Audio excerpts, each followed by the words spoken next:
2026 কেন 2031 পর্যন্ত তৃণমূল কংগ্রেসই থাকবে জানিয়ে দিলেন হুগলির সাংসদ রচনা বন্দ্যোপাধ্যায়। আরো 30 বছর মুখ্যমন্ত্রী থাকবেন মমতা, বললেন তপন দাশগুপ্ত। মানুষের পাশে থাকতে হবে, মানুষের জন্য কাজ করতে হবে, কথাই বলেন মুখ্যমন্ত্রী মমতা বন্দ্যোপাধ্যায়। কতটা মানুষের পাশে থাকতে হবে, মানুষের কথা ভাবতে হবে, সেই উদাহরণ দিতে গিয়ে হুগলির সাংসদ রচনা বলে, আমার ছেলে মুম্বাইতে থাকে, পড়াশোনা করে, 2 মাস পরে 2 দিনের জন্য বাড়িতে এসেছে, গতকাল রাত 2টোর সময় বাড়িতে আসে, আর আজ আমি আপনাদের কাছে এসেছি। সাংসদ আরো বলেন, আমি রাজনীতির লোক নই, তবে এই কদিনের যেটা বুঝেছি, মানুষের জন্য কাজ করতে হবে, মানুষের পাশে থাকতে হবে, তাই আমি সাংসদ হিসেবে আপনাদের পাশে সব সময় আছি। যে কোনো প্রয়োজনে আমাকে কথা বলতে পারেন, পাশে পাবেন। আমার অফিস আছে সুগন্ধায়, ওখানে গিয়ে দেখা করতে পারেন।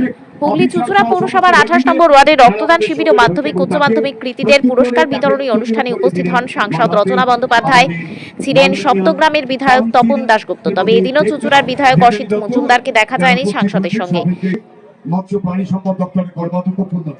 আমি সবসময় তাদের পাশে আছি, তাছাড়াও যে কোনো ধরনের অনুষ্ঠান হয় আমি সবসময় থাকার চেষ্টা করি আপনাদের পাশে, কারণ আমরা তৃণমূল কংগ্রেসের লোক। আমরা সবসময় জানি যে দিদির এই বার্তা সর্ব জায়গায় দিদি ছড়িয়ে রেখেছেন যে আমরা কিন্তু মানুষের সেবায় নিযুক্ত। মানুষ যাতে ভালো থাকেন, মানুষ যাতে আনন্দে থাকেন, মানুষের কোনো রকম কোনোদিনও অসুবিধা না হয় পশ্চিমবাংলায় যারা রয়েছে, তার জন্য কিন্তু তোমাদের সবাইকে দিন রাত পরিশ্রম করতে হবে এবং কাজ করতে হবে। এবং বিশ্বাস করুন, আমি রাজনীতির মানুষ না হয়েও এই 1 বছরে আমি বুঝে গেছি যে মানুষের জন্য কাজ করতে হবে, কারণ এই বার্তা আমাদের নয়, এই বার্তা দিদির বার্তা। আজকে আপনারা বিশ্বাস করুন, আমার ছেলে এখানে থাকে না, আমার ছেলে এখন বম্বেতে থাকে, কারণ এখন পড়তে চলে গেছে। আমার ছেলে কালকে রাতে 2টোর সময় বাড়িতে ঢুকেছে, 2 দিনের জন্য এসছে, ছুটি পেয়েছে বলে। আজকে আমি আপনাদের সকলের সামনে আছি, কারণ আমি কথা দিয়েছি যে আমি তোমার সাথে থাকবো। আমার ছেলে কিন্তু বাড়িতে একা রয়েছে, 1.5-2 মাস পরে এসছে 2 দিনের জন্য। কিন্তু আমি জানি যে আমার দলের হয়ে আমি যদি পাশে না থাকি আর কেউ থাকবে না।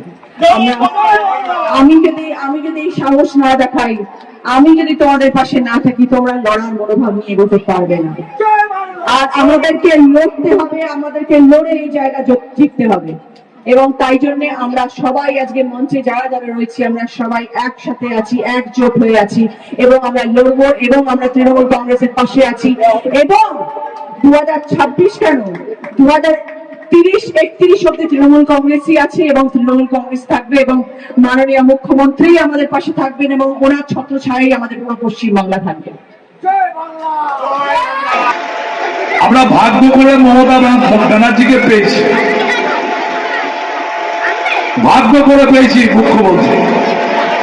বিধানচন্দ্রের পরে মমতা ব্যানার্জি। আবার অনেকে বলছে দিদি থাকবে না, 26 আমরা আসবো।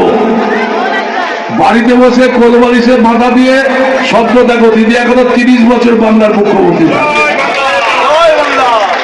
কারণ আমরা মানুষের নার খুঁজি। আমি সকাল থেকে রাত্রি পর্যন্ত গ্রামে ঘুরি, আদিবাসী সম্প্রদায়, civil caste, civil type, total মানুষ দিদির সঙ্গে আছে। আমি আজকে মহেশতলাতে সংখ্যালঘু এলাকায় প্রোগ্রাম করলাম, বাড়ির মেয়েরা রাজি হয়েছে। ওখানে বলছে দিদিকে চাই দুর্গাপুজোতে মিতালি সঙ্গে।